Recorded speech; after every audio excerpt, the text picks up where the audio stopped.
the other's insane. They're laboratory mice, their genes have been spliced. They're Pinky, and the brain, brain, brain, brain, brain, brain, brain, brain, brain. Before each night is done, their plan will be unfurled by the dawning of the sun. They'll take over the world. This is one of Hubbard's ethics orders on critics of Scientology, so-called suppressors. FP order, fair game, may be deprived of property or injured by any means by any Scientologist without any discipline of the Scientologist, may be tricked, sued or lied to or destroyed. Before each night is done, their plan will be unfurled by the dawning of the sun. They'll take over the world. They're Pinky and the Brain.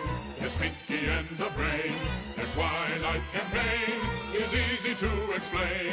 To prove their mousy worth, they'll overthrow the earth.